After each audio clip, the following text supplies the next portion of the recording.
Yeah, welcome to the channel. This is Naz, as always. So, today the emphasis is going to be on this one right here, Garma, Volume 2, The Origin, right?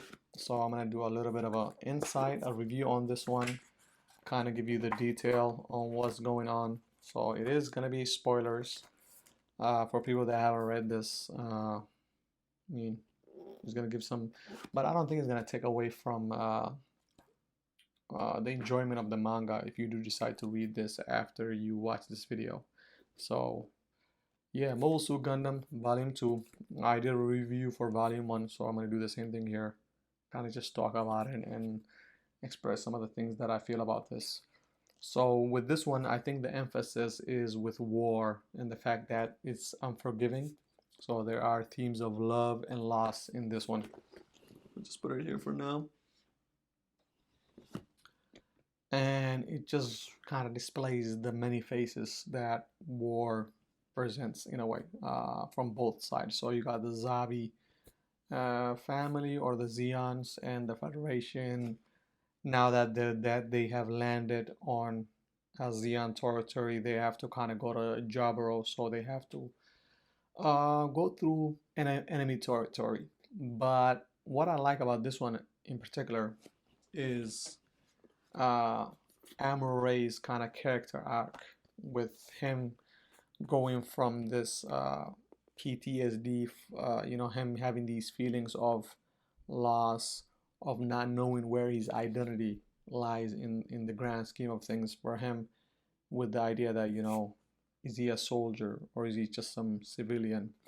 And what that really means. Yeah, so in the beginning, he's going through this turmoil. He doesn't know what he needs to do. He doesn't even want to pilot the Gundam in the beginning, and it takes him through that. And at the end, we realize the path that he chooses. To be a civilian or an innocent civilian that does not know anything about war and soldiering, or the path of being a soldier and that cold emotion for just pushing emotion to the side and the life of a soldier and doing the things that needs to be done in war.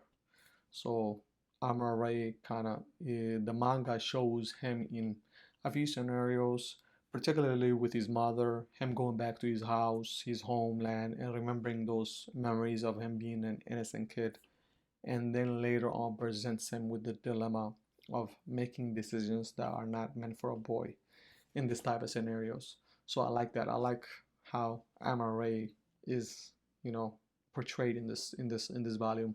And also then on the other side we have Garma, who is the antagonist, who is the son of the Zabi family, and from him being born into that family, from being born into the aristocrat and being born as a prince, he has been raised to be a leader, a soldier, somebody that's going to be taking part in politics, in warfare.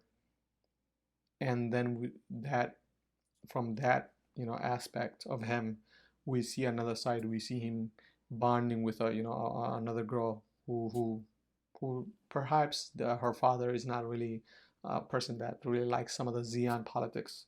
So love, is there, but he also has to uh, confront his duties and just juggle the two. So that is the juxtaposition. So with Amaray being a civilian, kind of conforming to that soldier life, and Garma from the Zabi family, the antagonist, being a soldier all of his life, kind of getting into feeling into the just the other normal life, a normal individual. So I like that. I like the way both of them interact, and both of them lose something really.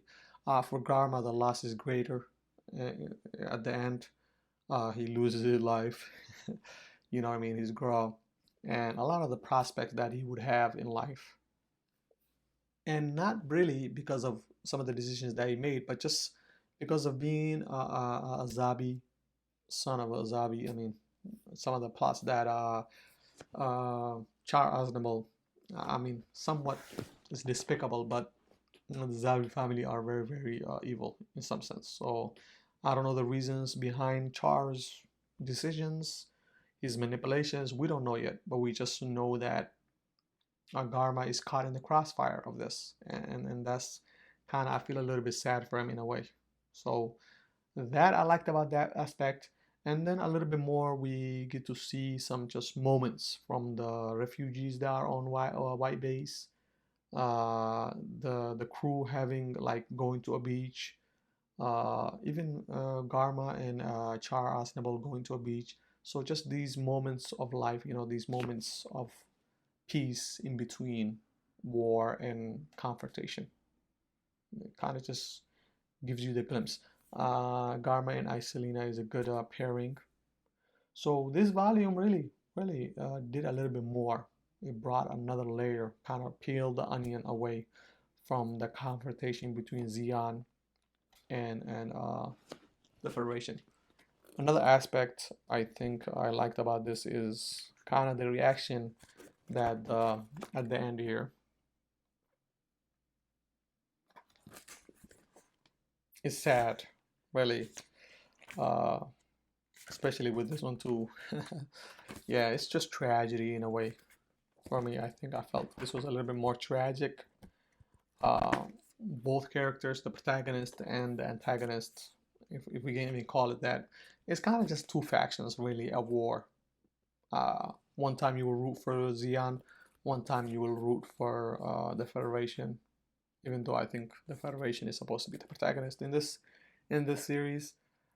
Uh, I want to see a little bit more for Bright Noah. I didn't really get a lot from him here in this character. And Silas' connection to Char, maybe perhaps is going to be coming in later volumes. The other characters too, maybe they need to be fleshed out a little bit more. But this volume is solid.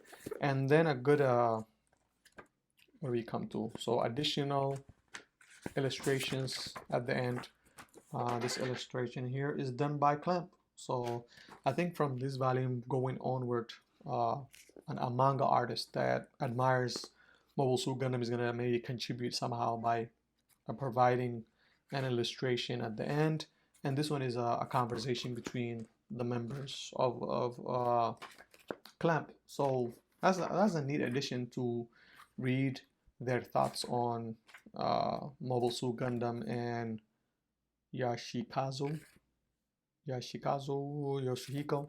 I mean, the man is doing a fantastic job illustrating this. So, some of the conversations around Gundam being turned into a manga is at the end of every volume going forward. So, that is neat. And I like this. The funny thing is, this looks like actually, it's supposed to be, I think, Amare, but somehow it looks like Suzaku from Code Geass, which is weird. Not weird, but oh well. I'm guessing that's uh, some of the things. Yeah, some of the images here. But overall, my enjoyment of this volume was great. I like that.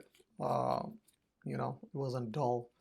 The sequence, the storytelling felt, at a pace that was natural. And this back, there's more turmoil. So I already read this third one. I'm going to do another review for the third one and then continually just do this for each volume. If you like what I'm doing, subscribe, comment, let me know what you think of these stories. If you are familiar with the original, the anime, what have you. Thanks for watching and peace.